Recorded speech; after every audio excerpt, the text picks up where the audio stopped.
Assalamualaikum warahmatullahi wabarakatuh. Baik, pada kesempatan kita hari ini kita akan membahas materi yang pertama pada mata kuliah studi ekonomi Islam tentang konsep dasar ekonomi Islam. Hari ini kita akan mempelajari yang pertama tentang dasar dari ekonomi Islam. Apa yang menjadi dasar dalam ilmu ekonomi Islam itu? Yang pertama, kita perlu mempelajari terlebih dahulu tentang apa yang dimaksud ekonomi itu. Secara bahasa, ekonomi ini berasal dari bahasa Yunani, oikonomia, yang terdiri dari kata oikos dan nomos. Oikos berarti segala sesuatu yang berhubungan dengan rumah tangga, sedangkan nomos bisa dimaknai dengan undang-undang atau aturan. Maka dari dua kata ini dapat dirangkai kata bahwa yang dimaksud ekonomi adalah segala upaya dan tindakan manusia dalam memenuhi kebutuhan hidupnya. Nah, kebutuhan hidup ini meliputi kegiatan konsumsi, kemudian produksi, dan distribusi. Nah, ini kegiatan ekonomi. Tujuannya apa? Untuk memenuhi kebutuhan hidupnya. Maka ketika manusia itu hidup memenuhi kebutuhan ekonomi, memenuhi kebutuhan hidupnya, maka orang tersebut telah melakukan kegiatan ekonomi atau aktivitas ekonomi. Nah, aktivitas ekonomi itu meliputi konsumsi, produksi, dan distribusi.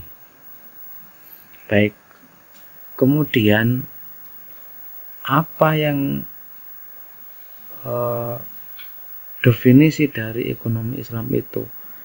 Ini definisi secara umum bahwa ekonomi itu segala upaya kegiatan manusia dalam memenuhi kebutuhan hidupnya. Bagaimana dengan ekonomi Islam? Ada dua pendapat. Saya sampaikan di sini ada dua pendapat. Yang pertama menurut neoklasik, artinya pembaharu klasik, mengatakan bahwa ekonomi itu adalah cara menggunakan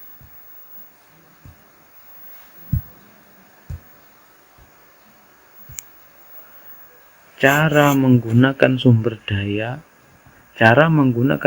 daya yang langka, yang memiliki beberapa alternatif penggunaan dalam rangka memproduksi berbagai komoditi untuk menyalurkannya baik saat ini maupun masa depan kepada berbagai individu dan kelompok yang ada dalam suatu masyarakat.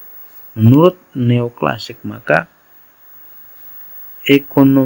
ekonomi itu lebih ke pemanfaatan barang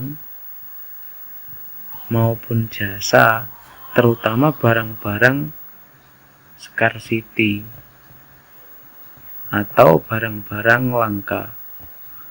Bagaimana memanfaatkan barang langka ini untuk pemenuhan kebutuhan secara individu maupun kebutuhan secara kelompok. Kemudian dari pernyataan ini dapat dikatakan bahwa ekonomi menurut ekonom neoklasik merupakan aktivitas kolektif. Kenapa disebut sebagai aktivitas kolektif?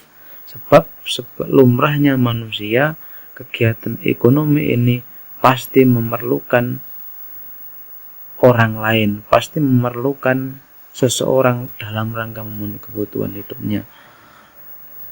Seseorang tidak bisa memenuhi kebutuhan hidupnya dengan sendirinya, maka butuh orang lain.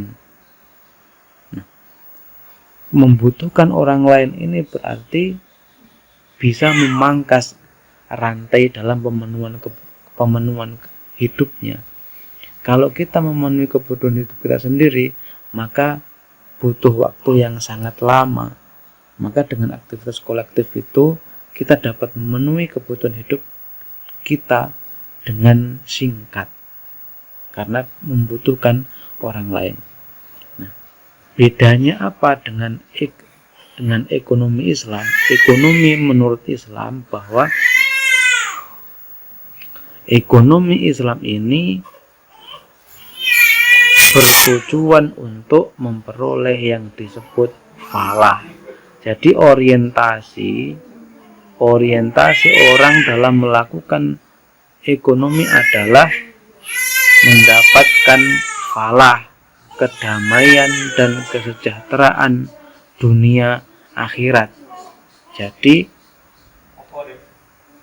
kegiatan ekonomi ini bukan bersifat parsial, bukan bersifat terbebas dari norma-norma agama, tetapi kegiatan ekonomi itu masuk dalam kategori agama juga. Kegiatan ekonomi tidak semata-mata untuk memenuhi kebutuhan hidup, tetapi juga memperoleh falah, memperoleh kedamaian dan kesejahteraan dunia maupun akhirat. Nah, untuk mendapatkan kesejahteraan dunia dan akhirat, maka seseorang harus melakukan kegiatan ekonomi berlandaskan dengan syariat. Syariat ini maknanya apa? Aturan. Aturan siapa? Aturan Allah, aturan Tuhan sebagai dasar dalam melakukan kegiatan ekonomi. Ini sangat penting bagi seseorang dalam mempelajari ekonomi Islam, bahwa ada nilai-nilai ketuhanan di situ, sehingga ilmu ekonomi itu sangat erat kaitannya dengan agama, terutama Islam itu.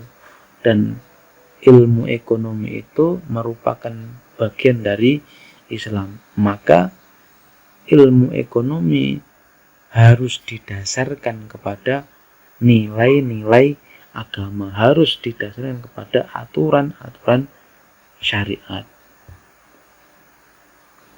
Definisinya apa? Ada beberapa definisi yang dikemukakan oleh para ahli apa yang disebut sebagai ilmu ekonomi Islam itu. Menurut Hazanuz Zaman, bahwa ilmu ekonomi Islam adalah pengetahuan dan aplikasi ajaran-ajaran dan aturan-aturan syariah yang mencegah ketidakadilan dalam pencarian dan pengeluaran sumber daya guna memberikan kepuasan bagi manusia dan memungkinkan mereka melaksanakan kewajiban terhadap Allah dan masyarakat. Ini menurut Hazanuz Zaman. Sedangkan menurut Muhammad Abdul Manan, yang disebut ekonomi Islam adalah ilmu pengetahuan sosial yang mempelajari permasalahan ekonomi dan memiliki nilai-nilai Islam. Berarti ada campur tangan agama di situ. Yang kemudian yang menjadi permasalahan adalah apa masalah ekonomi itu. Nah, ini yang dalam ekonomi Islam maupun ekonomi konvensional ini sedikit berbeda. Masalah ekonomi menurut konvensional adalah scarcity dan choice. adalah kelangkaan, sedangkan menurut Islam, nah ini berbeda. Yang ketiga adalah pendapat dari Khursyid Ahmad. Beliau ini aktif di IDB, International Development Bank. Apa yang disebut ilmu ekonomi Islam? Upaya sistematis untuk mencoba memahami permasalahan ekonomi dan perilaku manusia dari sudut pandang Islam. Maka seluruh permasalahan ekonomi itu harus diselesaikan dalam sudut pandang Islam. Artinya Islam itu sebagai solution atas masalah-masalah. Misalkan kelangkaan, apa masalahnya, kemudian masalah kelangkaan ini diselesaikan dalam perspektif sudut pandang Islam. Selanjutnya adalah pendapat dari As-Siddiqi.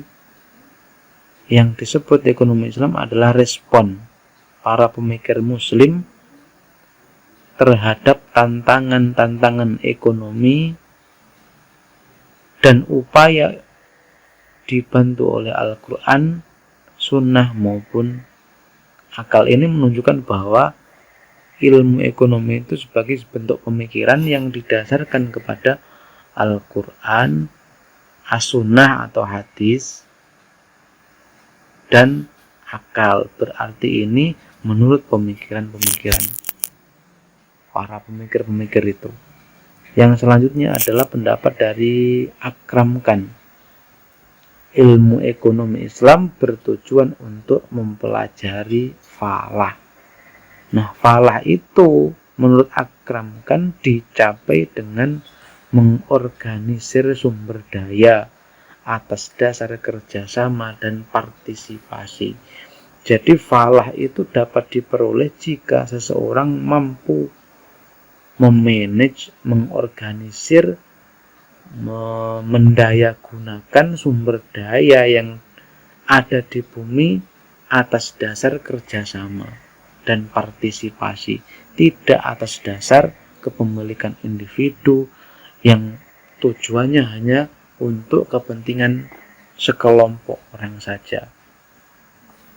Selanjutnya menurut Louis Cantori, yang disebut ekonomi Islam merupakan upaya untuk merumuskan ilmu ekonomi yang berorientasi manusia dan berorientasi masyarakat, yang menolak ekses individualisme dalam ekonomi klasik.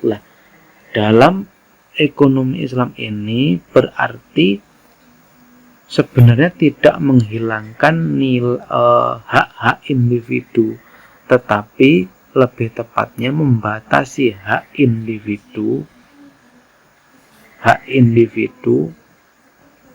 dalam kegiatan ekonomi. Artinya bahwa tidak semua sumber daya itu dapat dimiliki oleh individu, tetapi ada sumber daya itu yang dimiliki bersama. Selanjutnya adalah ruang lingkup ekonomi Islam. Apa saja yang jadi ruang lingkup ekonomi Islam itu? Ada beberapa hal. Yang pertama, ekonomi Islam itu harus bebas dari riba. Riba itu apa? Riba itu secara bahasa artinya tambahan. Apakah seluruh tambahan itu riba? Bukan. Tetapi tambahan yang diambil secara batil. Artinya merugikan orang lain. Di situ ada doror.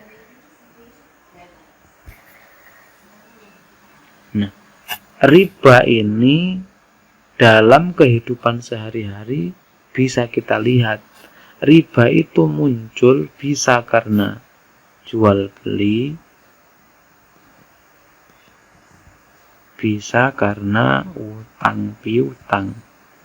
dua hal ini sering kita lakukan, maka kita bisa punya potensi melakukan riba. Ketika kita jual beli, punya potensi riba. Ketika kita melakukan utang, terutama yang sering utang itu, kita punya potensi riba, makan riba. Maka ekonomi Islam itu ngatur terkait dengan penghilangan unsur riba, bagaimana seseorang ketika melaksanakan transaksi jual beli terbebas dari riba. Syaratnya bagaimana? Bagaimana seseorang ketika melakukan transaksi utang piutang itu bebas dari riba. Nah, ini yang paling penting dalam ekonomi.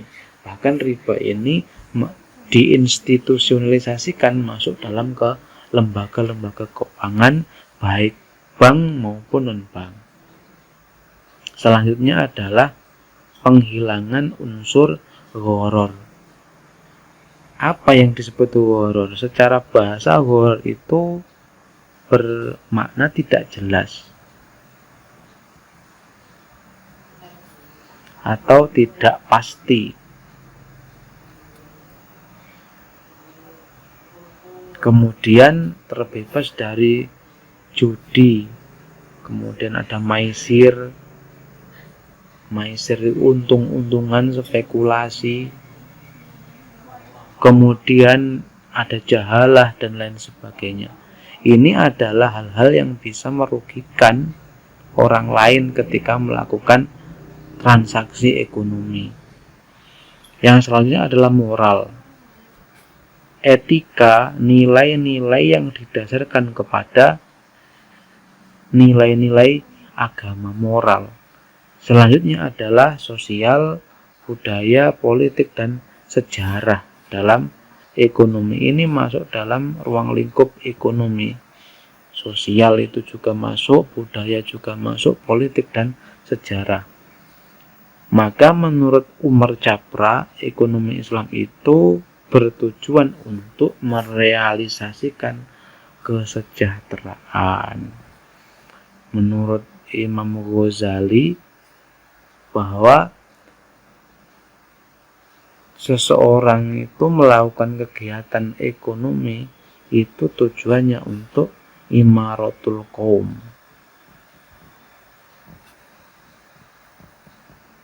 untuk mensejahterakan masyarakat. Nah, kesejahteraan ini dapat direalisasikan atas dasar maqasidus syariah. Apa maqasidus syariah ini? Kalau kita mempelajari ekonomi Islam, kita harus belajar maqasidus syariah. Maqasidus syariah itu bisa bermakna tujuan ditetapkannya hukum. Kenapa Allah itu memberikan hukum, menetapkan hukum kepada manusia? Tidak lain ada 5 tujuan. Yang pertama adalah hifdzuddin, untuk menjaga agama. Contohnya apa? Contohnya adalah perintah sholat, perintah zakat. Kalau dalam ekonomi ini bagian dari perintah, bagian dari hifdzuddin, untuk menjaga agama. Yang kedua adalah hifdzul mal, untuk menjaga harta. Contohnya apa? Contohnya adalah larangan mencuri atau ghosab. Nah, ini juga masuk dalam larangan makan riba, karena itu bisa hifdzul, untuk menjaga harta. Kemudian untuk menjaga al-aqlu, akal, larangan minum. Ini contohnya adalah larangan minum khamr. Kalau sekarang narkoba juga bisa, atau segala sesuatu yang bisa merusak akal. Maka kegiatan ekonomi, kegiatan bisnis tidak boleh objeknya itu yang dapat merusak akal. Maka dalam ekonomi Islam, bisnis itu tidak boleh yang diharamkan. Misalkan objek bisnisnya adalah khamar, narkoba, dan lain sebagainya yang dapat merusak akal. Yang keempat adalah hifdzun nasab. Ini untuk melindungi nasab keturunan. Ini contohnya adalah perintah untuk menikah. Kenapa sih kok kita disuruh menikah ya? Dalam rangka untuk melindungi nasab, supaya garis keturunannya itu jelas. Yang terakhir adalah hifdzun nafs, untuk menjaga jiwa, untuk melindungi jiwa hidup seseorang. Ada yang mengatakan bahwa harta yang paling berharga itu adalah ketika manusia itu hidup. Maka hidup manusia itu sangat berharga. Maka dilarang untuk membunuh. Membunuh itu dilarang karena bisa menghilangkan nyawa, bisa menghilangkan hidup seseorang. Maka tidak boleh seseorang itu membunuh.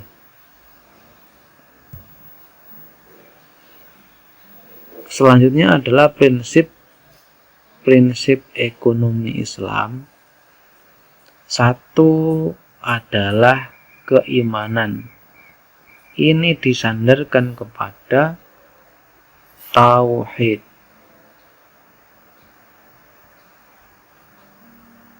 Bahwa segala aktivitas itu harus disandarkan kepada tauhid. Yang kedua adalah ekonomi Islam itu sebagai bentuk pengabdian kepada Tuhan,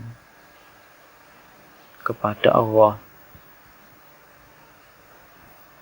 pengabdian hamba kepada Allah. Bahwa ketika kita melaksanakan kegiatan ekonomi itu dalam rangka sebagai bentuk pengabdian. Namanya bentuk pengabdian, maka kita harus mengikuti aturan-aturannya, mengikuti syariat-syariatnya. Yang ketiga adalah kerjasama atau ta'awun. Manusia yang satu dengan manusia yang lain harus bekerja sama. Wa ta'awanu 'alal birri wat taqwa wa la ta'awanu 'alal itsmi wal 'udwan, termasuk dalam kegiatan ekonomi. Maka dalam prakteknya nanti ada kerjasama dalam pengelolaan usaha, bisa dalam memanage aset juga bisa. Yang keempat adalah etika. Ekonomi Islam itu bisa disebut juga sebagai ethical economic.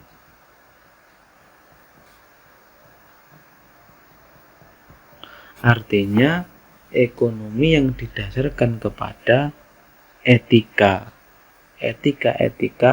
agama. Misalkan salah satu aktivitas ekonomi adalah konsumsi. Bagaimana etika dalam konsumsi itu? Produksi juga begitu, bagaimana etika dalam produksi. Yang terakhir adalah kesejahteraan masyarakat.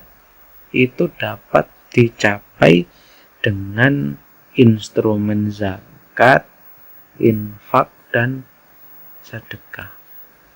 Nah, kenapa zakat, infak, dan sedekah ini masuk dalam ekonomi Islam dan dapat digunakan sebagai instrumen untuk mensejahterakan masyarakat?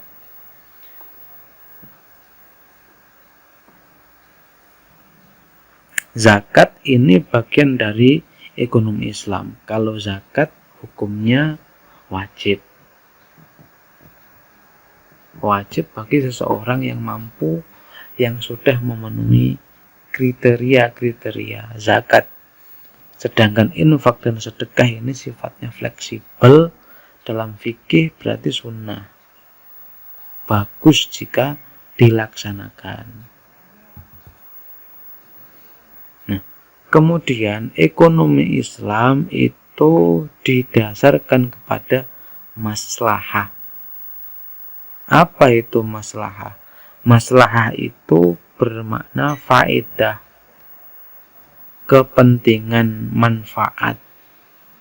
Maka kegiatan ekonomi Islam itu harus mempunyai nilai, mempunyai manfaat, mempunyai kemaslahatan. Nah, konsep maslahah ini dikemukakan oleh salah satu ulama, dan ini juga masuk pemikir ekonomi Islam atau pemikir muslim, ekonom muslim di era awal pembentukan ekonomi Islam. Jadi setelah Khulafaur Rasyidin itu wafat semua, ini ekonomi Islam masuk fase awal, fase peletakan dasar. Salah satunya adalah Imam Asy-Syatibi ini. Nah, beliau mengatakan bahwa maslahah itu terbagi menjadi 3. Ada maslahah dzaruriyah. Ini yang kita kenal sebagai kebutuhan primer.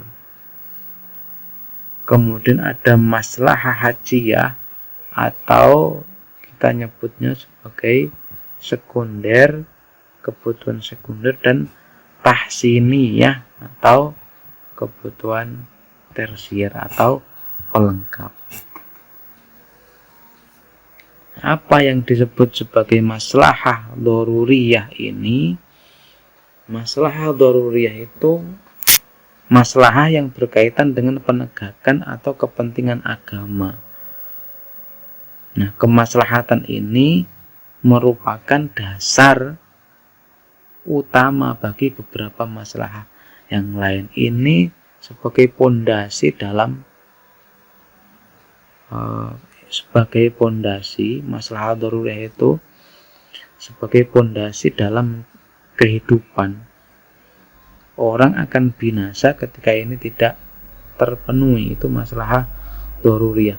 Maslahah dzaruriyah ini yang disebut sebagai maqasid asy-syar'iyyah al-kulliyah, yang tadi sudah saya sampaikan, yang dikenal dengan maqasid syariah, yang tujuannya ada 5: hifdzuddin, kemudian hifdzul mal, kemudian hifdzul akal, kemudian hifdzun nasab, dan hifdzun nafs.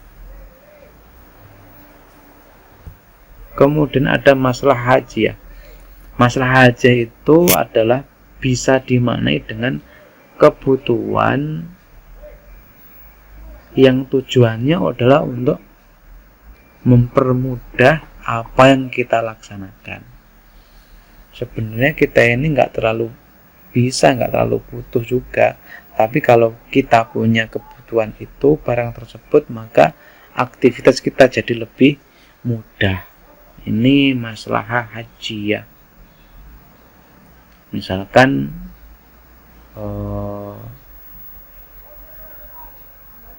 motor, kita punya motor bisa untuk pergi ke kampus, pergi ke pasar, dan sebagainya. Ini kebutuhan hajiyah.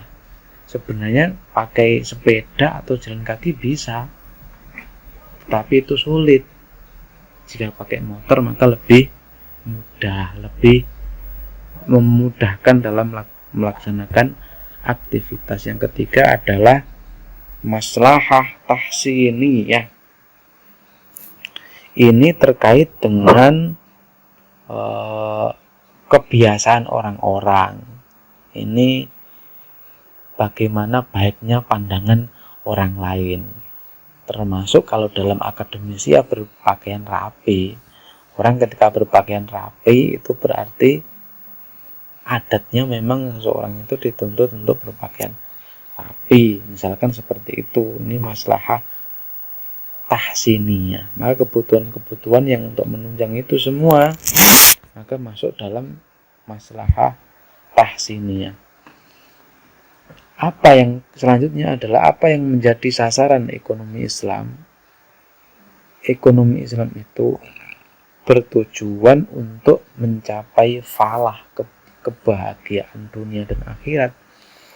Bukan berarti tidak butuh materi, tetapi ketika kita mengejar falah maka materi itu sudah include, sudah ikut. Maka bukan profit oriented,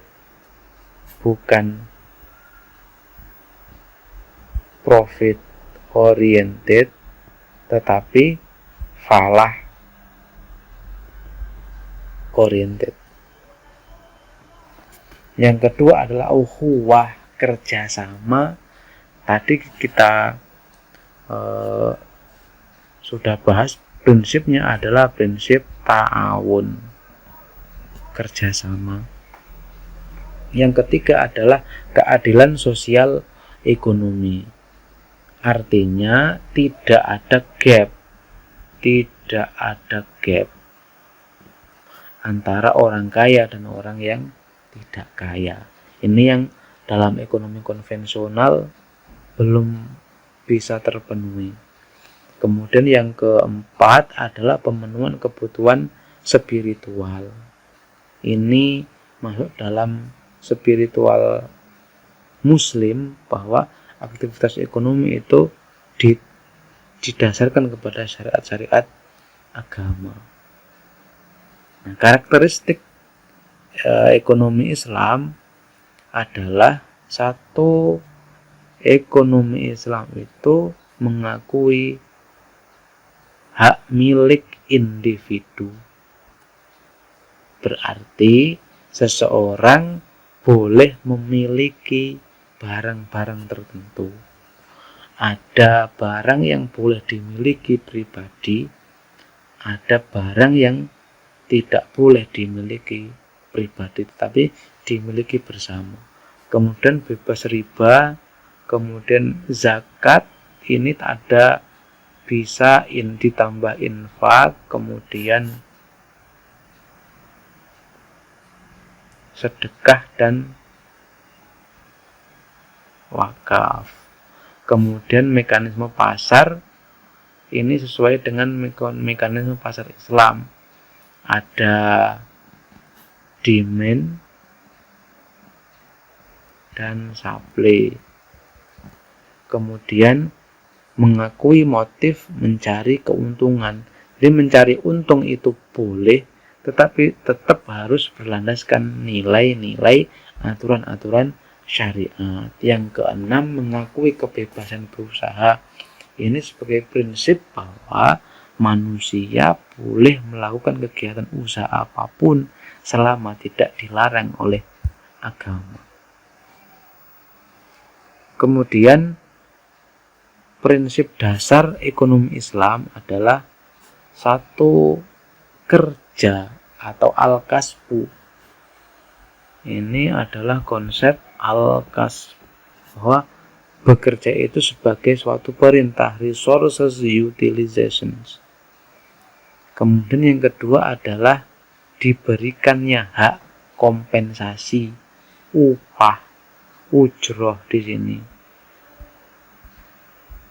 Maka seseorang akan mendapatkan ujroh sesuai dengan pekerjaannya. Yang ketiga ada efisiensi. Sumber daya alam harus dikelola. Maka di sini harus ada konsep distribusi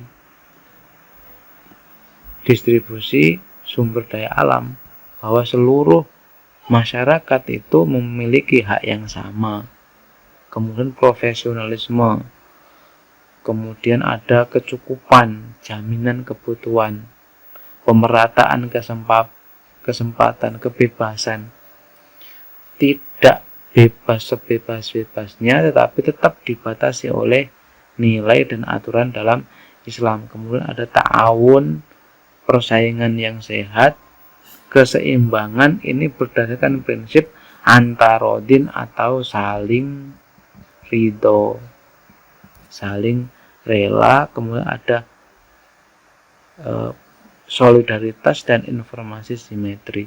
Artinya informasi ini adalah informasi yang benar. Kalau sekarang bukan hoax itu, tapi informasi yang memang dibutuhkan oleh orang semua pihak dan merupakan informasi yang fakta dan penting. Demikian yang dapat saya sampaikan untuk materi hari ini. Assalamualaikum warahmatullahi wabarakatuh.